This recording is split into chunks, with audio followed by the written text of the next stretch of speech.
Orwell once said, each generation imagines itself to be more intelligent than the one that went before it and wiser than the one that comes after it. Differences of any kind, whether they be race, religion, gender identity, or values, can make us, or if we let them, as easily break us. Let's have ourselves a pocket sized pep talk because there's so much potential value we can get out of leveraging generational diversity. And today's guest is going to tell us how. A Pocket Sized Pep Talk, the podcast that can help energize your business and your life with a quick, inspiring message. Now, here's your host, Rob Jollis.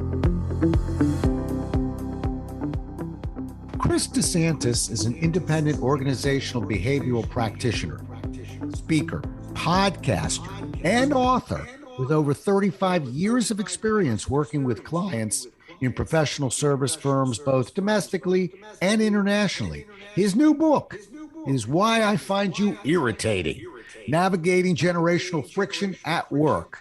Came out recently, just May 3rd. That was 2 days before my birthday, folks. So we want to welcome him to the show and have ourselves a good conversation. Welcome aboard, Chris. Thanks a lot, Robert. Thanks for having me here. And by the way, happy belated birthday. Thank you. I'm a Cinco de Mayo baby, if you didn't notice. Well, it really is a pleasure. Let's just dive right in. And for me, it always starts with the book itself. I'm a believer that books find us, not the other way around. So what drove you to this topic? Well, I've been working mostly with, at the time, about 18 years ago, I was working mostly with professional services firms. And I work across the whole spectrum of that, but I dealt a lot with young people. And so what I noticed was this crop of young people about 18 years ago was acting significantly different than my expectation of how they would normally have acted. And that was reinforced by the management. And they were saying, in effect, make them like us, make them like us. And I didn't think that was necessarily what was going to happen, and it didn't. Well, you were thinking youthfully, weren't you? Because I know I've been stuck sometimes and can hear almost the "get off my lawn" phrase coming out of my head. So bully for you for jumping off, I think, what's more instinctive but clearly illogical. So I applaud that. Now, there are other books on this topic. What makes this one a little bit different? Well, it's a good question because I probably read 50 to 60 of these books or books that relate to this. And I was looking for where's the space of difference. And what I'm trying to do is I spent a lot more time explaining a couple of things. One is, where does bias come from and why do we generalize? Because this is about perception and generalization. And you have to understand why humans do that. The other thing I spent some time talking about societal difference and how that evolves. And the third element that I bring into play here a lot is parenting models. Because the way you are parenting affects the way you interact subsequent to that, because your expectations of an interaction are predicated on how you were raised. Yeah. You know, I've written some sales books, and I'm always trying to push my readers and my editors and my publishers to understand, we'll talk B2B and we'll do this, but what parent doesn't need to understand this? What manager doesn't need to understand this? I find your title, I connect to your title, by the way, because I was smiling when I first saw it. And I thought, I got this one. You know, we're not going to talk about my book a lot, but I've got one book called Why People Don't Believe You. Not too dramatically different, but no, I love that title. Dramatically different. I'm only smiling because I have to be careful when I recommend it to somebody, because when I get really lathered up and go, Chris, I got the perfect book for you. Talking to you makes me think I've got the perfect book for you. Well, what's it called, Rob? Why People Don't Believe You, Chris. You know, it's almost like a weapon. And so I can see that you have to be a little bit careful, because if you turn around and say, Rob, I got the book for you, spending time with you, you're going to love this book. What's it called? Wow, Why People Find You Irritating. So welcome to the club of how we have to almost apologize or carefully bring that title into a conversation. I'm a couple years ahead of you, and I'm telling you, you got to be cautious. No, I know. In fact, when I submitted, the publisher asked me for a title. I submitted 37 titles. And this is the one that they felt was the one that worked for them. But your point is correct, because when people look at this title, they either have one of two minds. One is, you think I'm irritating, or, aha, I'm going to finally find out why they are irritating. So, but you're right. I've not been in the place where I've been able to recommend it, but now I see the conundrum attached to this. Oh, the first time I had to, I actually was inspired by a group I was working with of 40, 50 people. And the publisher told me, because I wanted to get a picture of them up in the, front of the book. And they said, well, you can do it, but you're going to have to ask them permission. You're going to have to be. So I told this group, I said, I've got a book coming out. It was inspired by you. It's you. I want you to come up, stand behind me. You all got behind me. And one guy said, what's it called? And I turned around. I said, why people don't believe you? And I heard laughter and kind of groaning at the same time. I went, of course not you. But so have some fun with it, because I'm telling you, you're going to walk into that every now and then. Yeah. No, I agree. But it's sweet. You also, by the way, and I want people to hear this, welcome to the world of writing books. We sometimes nest with a title. Fact is, you had a lot of titles. You're a smart guy. Most people will have two or three, one of which they've been nesting with for 2 years. To this day, unless it's a self-published book, I've never met an author who had their first pick of a title be the first pick by the publisher, but we got to listen to them because they know what they're talking about. Mine was going to be called "It's Not the Words, It's the Tune." I snuck it into a chapter title. I gave it some light, but these publishers know what they're doing. So again, who is the publisher on this one? This is Mascot Books, which is an imprint of Amplify Publishing. Got it. Well, they did a good job of, as a guy who used to teach brainstorming and problem solving, to hear that you were working with 37. Yeah. I really want to shake hands with somebody and go, thanks for letting this author expand before he contracted. Too often, You know it. God, what do we got? All right, here's two others. We're done. 37's a big number. I had my first title I thought was great because it's for business, and it was called B to Z, which I thought was baby boomers to Zoomers, but they didn't. Yeah. That went tanked. Just so you know, I can hear the conversation in your head because I had it with me on one book title, and the conversation is this: Chris, love it. And for anybody who's looking for a book, and is in this space, they're going to love it. The other 9 out of 10 who see this book title will have no idea what you're talking about. And there goes your 4.2 seconds. So that's why they tend to net it out a little bit more than we're artists. I want to put a piece of art on the wall. They're like, art smart. We want people to know what this is about fast. And so, well, this is the problem. Yeah, it's the problem with being so close to the topic. And sort of that illusion of knowledge. Like they must know this. They must understand this. Well, until you lay it out for them, I don't know if they do. Right, and it's not to them. They know what sells. And as a sales guy, I'm thinking, let me get out of your way. I've got the inside. You tell me about the outside. All right, let's talk about the inside a little bit. Sure. You talk about different things. I'm looking at stages of life, that I'm familiar with, versus generational differences, which you're writing about. What's the difference between the two? Well, I distinguish between the two. First of all, let's talk stages of life just for a second.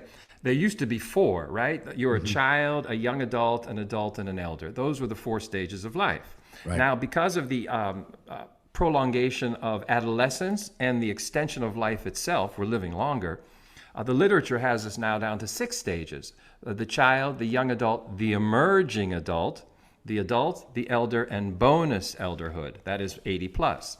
So those stages of life are common to man, and I use man in the generic sense. So as a child, you are more exploratory, and as you get older, you become a little more rebellious, and then you start to find out who you're going to be, and then you conform, and then as you age, you mellow, and you become a little more risk-averse. Stages of life.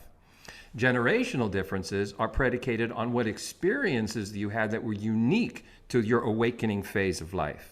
So, for instance, when you were a child, were you a child in a time of abundance? I'm a boomer. Are you a boomer as I am? Big time. Right in the middle of it. Yep. So we knew what was going on. The society that we were, all boats were rising. So we're part of this growing middle class, and all of these experiences we had. We saw people landing on the moon. So we had these flashbulb memories that affect us. Those have indelibility in your early years. And so what happens with that is it starts to shape your view, which is distinctive from the stage of life. So it's almost an overlay to the stage of life, but it makes you slightly different. It's like we balkanize. I would call this a temporal culture.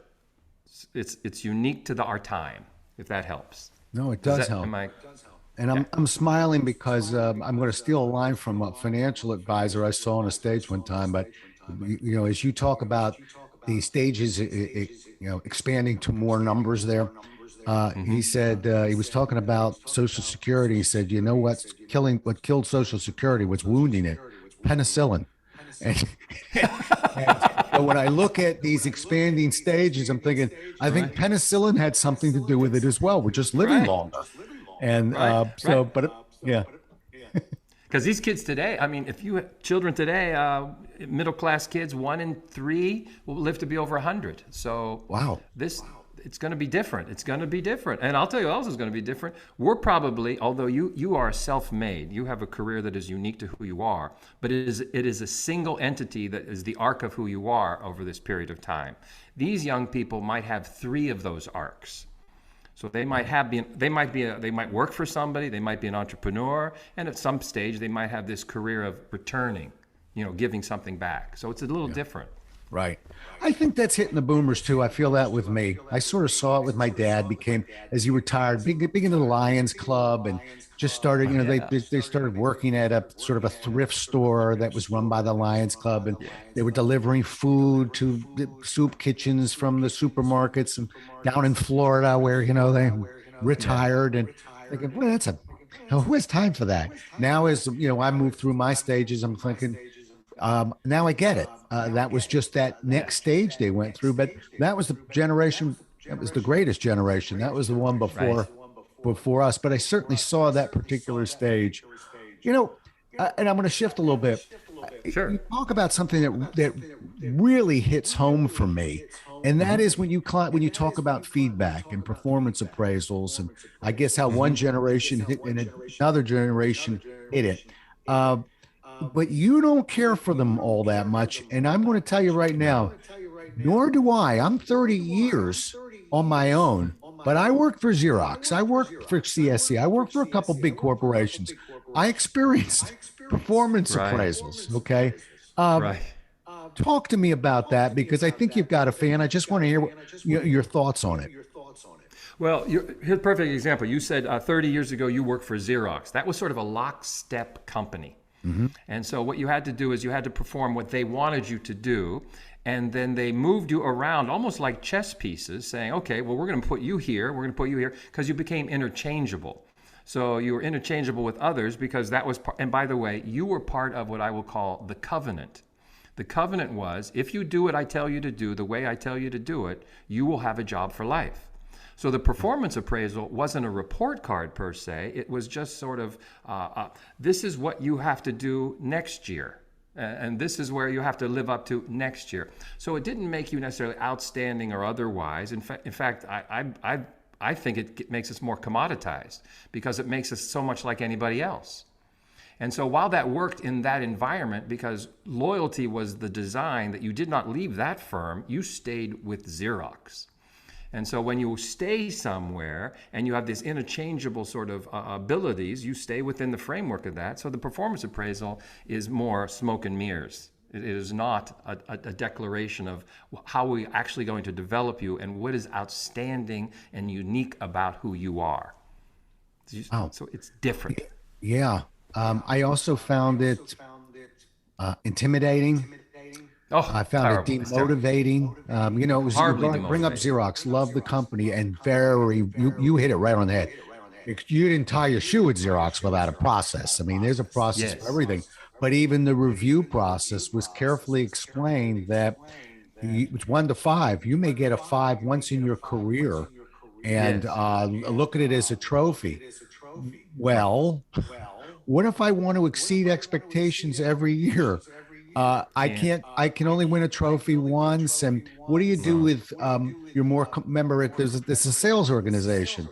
Salespeople by nature are competitive with themselves as well. It seemed almost like a game that was fixed in a sense. Yeah, well, it plays with the bell curve. The bell curve Yes. is 10% of us are above average, and the 80% of us are average, and then we get rid of the bottom 10. We just get, and Right. so in 40 years ago we put them in HR. I'm sorry. So we Right. The pip. But so the problem with that is it doesn't leverage what we could do. The hardest thing about feedback is moving from good to great. Yeah. See, if you're good, nobody tells you anything, because why would I spend any more time on you? Why would I do that? I've got to deal with these squeaky wheels or my high potentials. So we don't spend time in the performance appraisal system where we could most leverage it. And to your point, it is demotivating, it is adversarial, and it is not based on behaviors, it's based on conclusions. Yeah. Yep. And Chris, maybe you and I'll do this. We got to write a book called Good to Great. Boy, did you just nail that. I have to tell you that from a different angle, because I taught managers for a while, that, and I coached basketball. I coached 52 different teams. I mean, I had a lot of teams. Everybody has that 1 out of 10 who's great. Everybody has that 1 out of 10 that we made. It was a hiring mistake for whatever reason. Yes. No matter how careful, we're probably going to lose one that just probably shouldn't have been here. Okay. Now we got 8 more out of that 10. And you see, even, and I'm going to move it to basketball, the coaches that develop that pocket and move them to great are dominant, or have winning teams. In other words, that's where the real leverage is coming from. Not from my superstar. My superstar is being guarded by their superstar. Okay. Yes. And yet, I'll get off this in a moment, but it's important to me. And yet, managers by instinct are trained to say, why would I want to give recognition to good? It's not great. When they get great, I'll give them recognition. Yes. Oh, I don't know, maybe to inspire. There's so many. Do you want them to be great? Probably. Fair feedback. That's why I love the fact that you climb into feedback. Fair and balanced, and finding something, even if it's small, to tell them they're great at. You think they'll be not so great at that tomorrow, and maybe it does inspire them. I think we leave it on the table when we ignore good. I think that's where the wheelhouse of motivation is. Oh, absolutely. We are on the same page with. Here's my problem when you give these feedback, this universal performance appraisal. There is always areas, and firms do this. They'll say you need to improve here.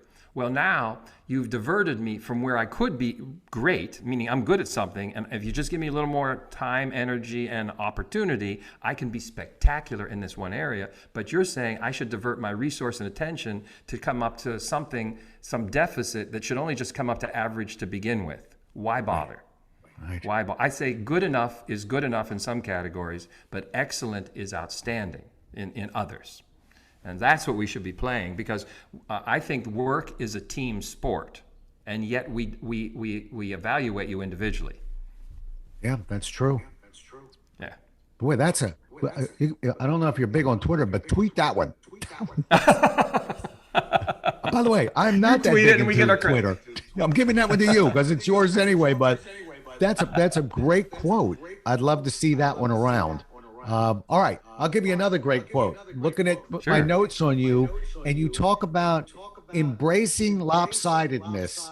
Oh, yes. I'm all ears. What are you referring to there?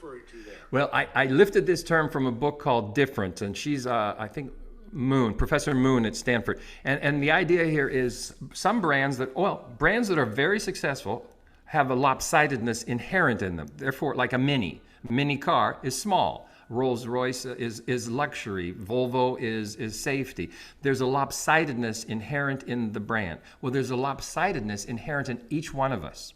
You have a very strong presence about you, and you have a willingness to want to help others, and you have the desire to sort of put what you say on paper. But I got to believe there's things you're not very good at. Who cares? Who cares? So I think we are all lopsided, yet we sometimes in a business, we try to make people universally great when it's a huge waste of time. And the young, in my opinion, have been told all of their lives that they are special. Rather than say you're not, this is what we were as boomers, you're not so special. Rather than say that, you say, what is it about you that is special that you can leverage for the greater good? That's what we should be going after. Yeah. Beautiful. And if I can go back to feedback, what we typically hear is, you're really great at blank. If only you could apply that to this. And which is basically, thanks for pulling the rug out from under me. Completely making, I'll never even remember that you just gave me some form of recognition. And I'm walking out with my head down. Was that your intention? No, Right, exactly. I don't know. I told him it was good. I'm sorry, go ahead. No, I want you to go. It's like the feedback sandwich, which I'm not a fan of. That's where, hey, you did a really nice job here today. Oh, by the way, you burned the building down, but I love that you're on time. You see, right. So it's a horrible way to, because again, the negative is louder, or they might be so filled of love with themselves they don't notice that burning down the building is a bad thing. Right. And the point is, we're saying that not to them, for them. We're saying that for us, to them. Right. Because we're uncomfortable saying what we need to say. Right. Yeah. Which is too bad. I agree. And you know what? Let's take that sandwich idea and let's make it half full. To me, half full is taking working with a negative, but starting with a positive, hitting the negative, and ending with a positive. And I don't mean devaluing what we're saying, but just using it as a transition. So I would flip-flop that and say, if we want to use the word sandwich, we can use it for good, not evil. But sometimes it's just, even when we talk about ourselves, I work with people who are interviewing and they're being asked difficult questions. Why did you leave that other job? Things like that, which is the elephant in the room. But to say positively, that the company I work for had a tremendous track record on such and such, and I learned a lot in that area. Unfortunately, what happened during the merger was they had to, our department was limited. Yeah. Factual, okay? Right. But I'll always be grateful for and finish it. Right. To me, that's a better tasting sandwich. Yeah, and well, what's interesting about what you're saying, Rob, you can say that more readily because it's not about the person sitting across from you. Right. If it's about the person, it has greater difficulty. Because I think what you should be saying is, look, Rob, you could be the best salesperson we have ever had, but the thing that's getting in your way is your abruptness. And so we need to work on that in service of the other abilities that are going to make you outstanding. So if you contextualize it against what they want anyway, be the best salesman with the skill set that they have, now they hear you. But if you just tell them, hey, you're kind of abrupt, they're going, whoa, don't you even recognize that I'm a good salesperson? Right. That and I'm guessing you'll typically hear that from somebody who's been in that chair before and been undercut on the praise. Yes. So when it's fair and balanced, as they say, people can hear it a whole lot easier. We're going to shift a little bit because I love I so connected to this part of your book where you start talking about mentoring. And for me, I tell you, Chris, I barely ever heard of the word mentoring until, a few years ago. And every now and then, and early on, people would ask me, who's your mentor, Rob? And, sometimes I'd say, I guess my dad. I'd say, no, I don't know. So foreign to me, but not foreign to a generation behind me, the generations behind me. Talk me through that a little bit. Well, we knew mentoring as an organic process, meaning that, look, somebody saw you as a young man and said, hey, I kind of like what you got because it reminds me of me. Mm-hmm. And so that was organic. And by the way, we would never have said, I want you to be my mentor. But we would have said that in reflection. You know what I'm saying? Years later. Oh, he actually was my mentor. So in that sense, the relationship it sort of bubbled up and all of a sudden afterwards we name it. Now, the insistence is actually what they want is they want somebody who pays attention to them. in terms of develops them and attends to them in the way their family has attended to them and the way they are embraced in their own homes. And they just want that extension into the workplace. We've used the phrase mentor, but the problem when you use this phrase is it implies intimacy where none has been earned. So if you're assigned a mentee or a protege, that's the implication is I should want to know about your life, and I should care about your life, and you should care about mine. Well, it's only an assignment on paper. Don't use that word. Language has power. Right. I would use words like advisor or guide or buddy. But mentor is reserved for the intimacy of the experience because it creates false expectations. Oh, well said. And you also hit it.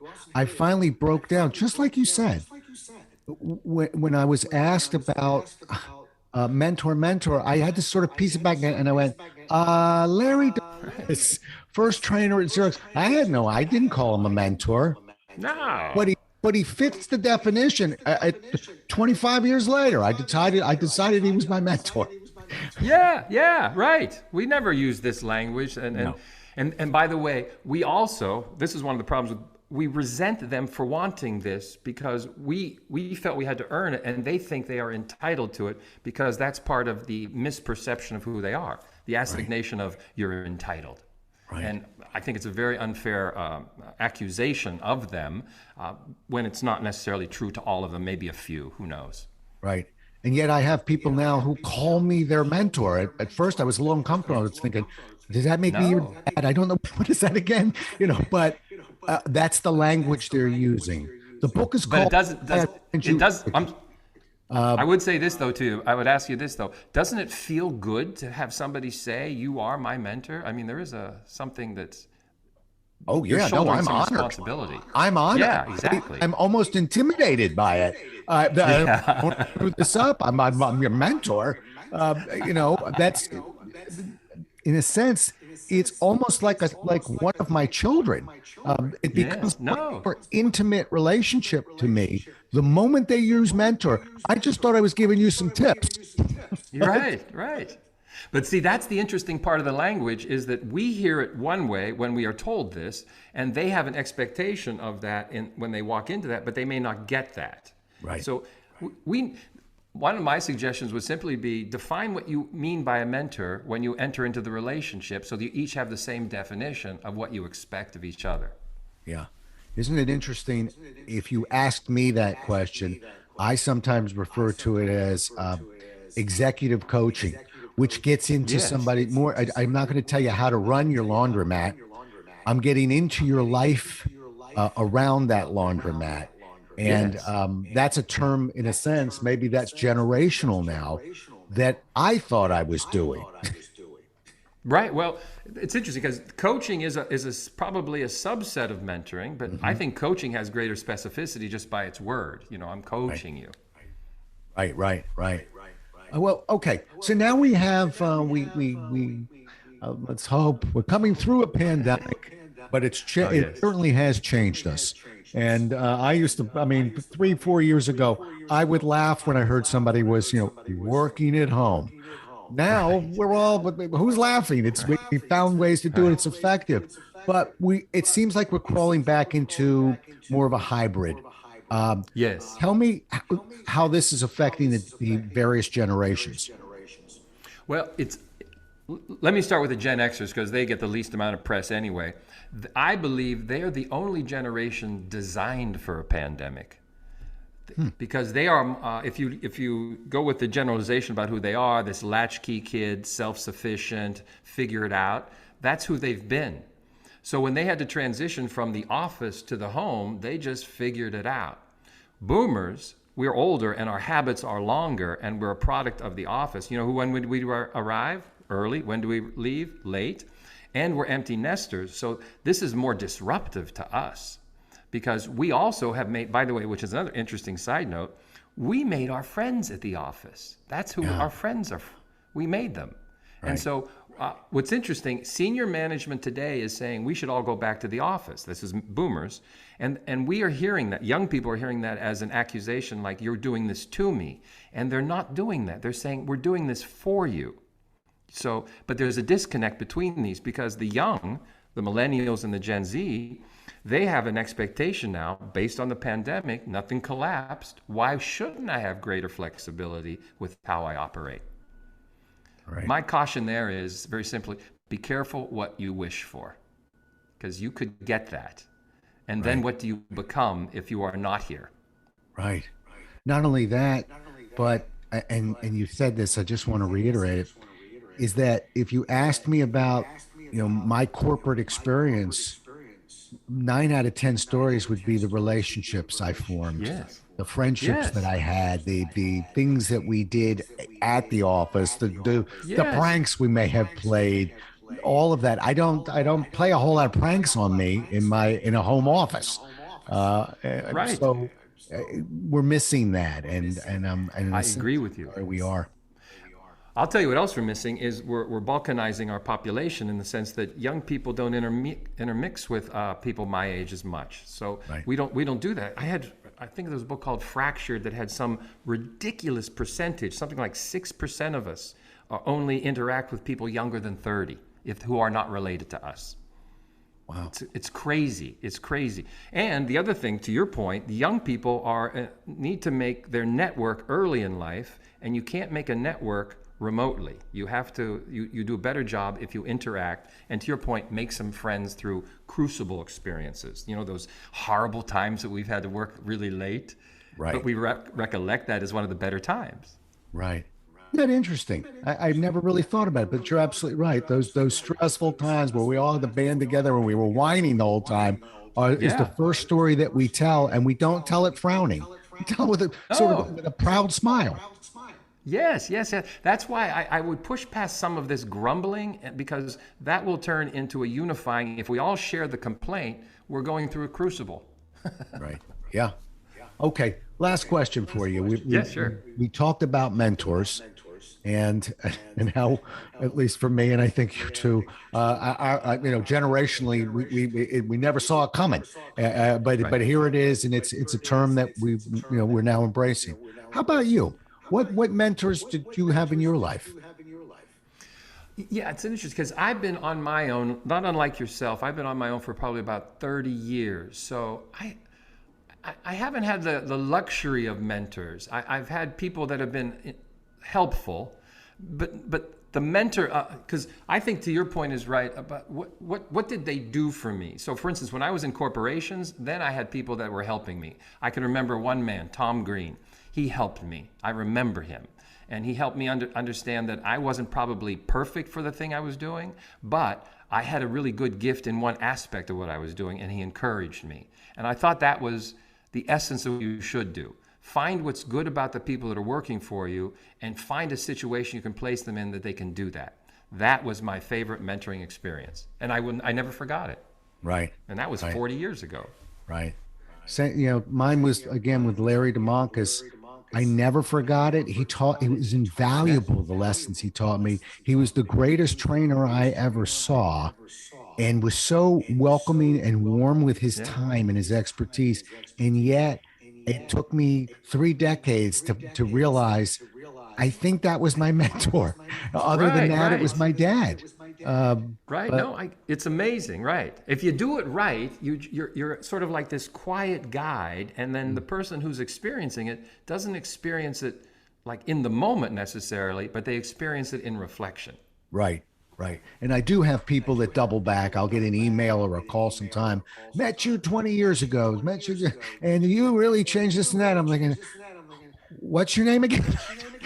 I did, but yeah, I think that is a part of this process as well, folks. The book is called "Why I Find You Irritating: Navigating Generational Friction at Work." Came out May 3rd. How's it doing? Well, I don't know yet. I've been, it's interesting. Well, you know this better than I did, because I saw it on your website and I thought, yeah, that's what I want, because you encourage the idea of, if you're going to present to large groups, buy the book, because give the book out, because the book reinforces the learning. Well, that's been happening. So in the last, I've been selling a lot of books just by virtue of the fact they order them in bulk, which I think is great. It's a little unnerving because I've never been at a book signing, and people ask you to sign the book. It just feels It feels so different. It's a weird feeling. I'm going to give you a piece of advice, and then we'll call it a day here. But I'm going to tell you, but it didn't come from me. It came from perhaps another mentor of mine, my father-in-law. And I was always a little uncomfortable about things like that. And he said to me, he said, "Do you know what courage it takes for somebody to walk up, and ask an author to do that?" And so, and frequently it's followed. There's some praise around there as well. And my instinct was, oh, please, I put my hands on the same way you do, one leg at a time. And I learned to be grateful and appreciative, which is exactly what they want. And so block that instinct, take pride in it, give them a good signature, tell them how grateful you are, and make their day. They just made yours. Well, you've given me that's a lovely piece of advice. Thank you, Rob. That's really good. And I will do that. You bet. I'll get past this. Good. And it is. It's for those of you who've ever thought about writing a book, trust me, it's one of the nicest things that we do. We look forward to it. Don't ever be embarrassed to come up to us. Yes. Ask for a signature. As you can hear right now, we're trying to work out how to control our feelings because we're so overwhelmed with the emotion of that particular experience.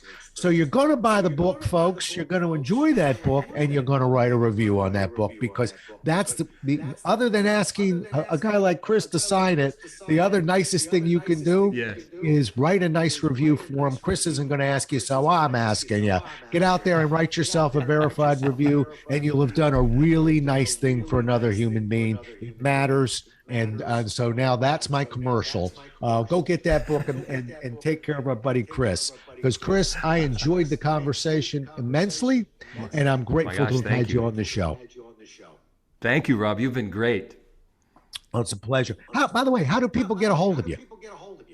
Well, they can go to my website, which is cpdesantis.com, or they can I have a podcast with a colleague of mine, Mary Abijay. We have a 30-minute business advice. You write us a question, we give you an answer. It's called Cubicle Confidential, and it's anywhere there's a podcast. Beautiful. You write us a question, Rob. Write us a question. You bet. Well, okay. So now, and you're going to listen to that podcast. You're going to write a nice review, and then you're going to remind yourself, hey, wait a minute, I listened to Jollis's. We're going to write a review on that one, because just like books, we like those too. In any case, look, folks, we'll do it again as well as we can next time. Until then, everybody, stay safe. Thanks so much for listening.